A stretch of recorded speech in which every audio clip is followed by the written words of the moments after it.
There are few more majestic sights than a group of colorful hot air balloons soaring against a clear turquoise sky.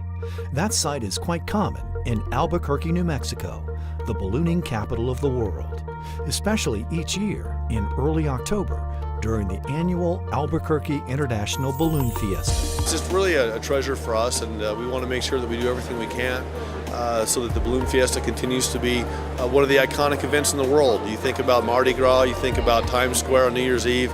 Well, you think about Albuquerque, you think about the Albuquerque International Balloon Fiesta, and this is an event of that same caliber. So it means a great deal to the city, economically, culturally, and just from a sporting standpoint, and putting us on the map for many people that may not know who we are if it wasn't for ballooning.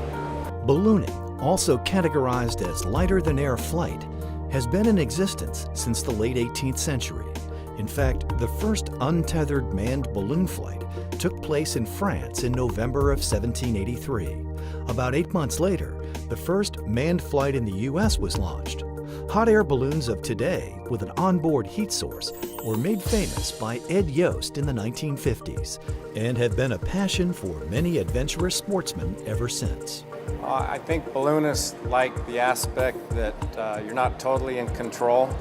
Most things in our life are controlled, or we're in control, and with ballooning you're at the mercy of the winds. Once you're aloft, it's very peaceful and quiet. You go with the wind, so there's no sensation of wind. So it's just very different than our day-to-day life where we ride around in cars and traffic. Albuquerque is known as the ballooning capital of the world for good reason. Alternating wind directions above the city, creating what is known as the Albuquerque box, make it an excellent place to soar. In addition to its being the home of the annual Balloon Fiesta, it is also home to the Anderson-Abruzzo Albuquerque International Balloon Museum. What's especially unique about our museum is that it reflects the culture of ballooning, which is exactly what's unique about the city of Albuquerque itself. There's really no other place in the United States, for example, where you can drive down the street in the morning and see all of these beautiful balloons up in the air. And the other thing that's really unique about our museum is that it's fun. Most history museums, for understandable reasons, deal with very grim and serious subject matters largely, but not ballooning. Ballooning is fun. It always has been, and it always will be.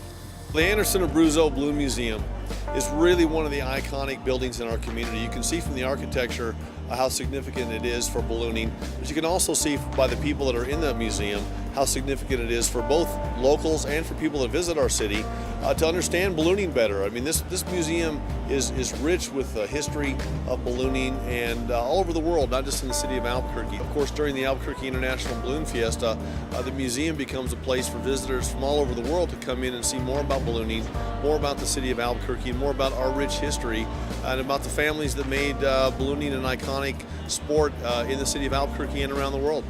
The Balloon Museum is part of the legacy of two adventuring businessmen from Albuquerque, Maxie Anderson and Ben Abruzzo. They were two of the crew members of the first successful crossing of the Atlantic Ocean in 1978. Both Anderson and Abruzzo were killed in aviation accidents, and their respective families joined together to commemorate them through a museum dedicated to ballooning. Although it's here for tourism and to anchor down the Balloon Fiesta, it also recognizes the enthusiasts, of which my father and his flying partner Max Anderson are a big part of. Recognizes their achievements and the risks they took to accomplish those flights. There is no place in the United States in which you can find such a collection of exhibits depicting the history, art, culture, science, and sport of ballooning than the Balloon Museum. One of the unique documents that we have on display here at the museum is a letter that was written in 1783 by someone who was at the first test launch of a balloon near Paris. The balloon carried 3 animals in the basket: a sheep, a duck, and a rooster. The reason that they sent up animals before humans was we weren't really sure whether humans could live at altitude. It was a 40,000 cubic foot balloon full of hot air. Only 2 months after this balloon went up, there was a manned balloon flight, the very first time that men took to the air. The Balloon Museum hosts dozens of educational and other special programs annually for children and adults, and it is open year-round. During the year, we have fabulous tours for the general public, docent-led, and you really get a great sense of the great exhibitions that we have here. Hands-on, right here in our balloon school, where you can learn various aspects of the strength of balloons, how the physics work. We have a great program for early childhood education called Stories in the Sky, where we invite families weekly, year-long, and that's very popular. We also have field trips for school-age children all year long, and we really enjoy highlighting Albuquerque's contribution to lighter-than-air flight.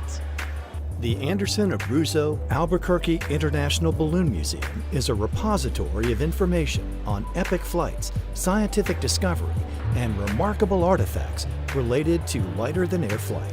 Its mission is to share that information and its collections with its visitors.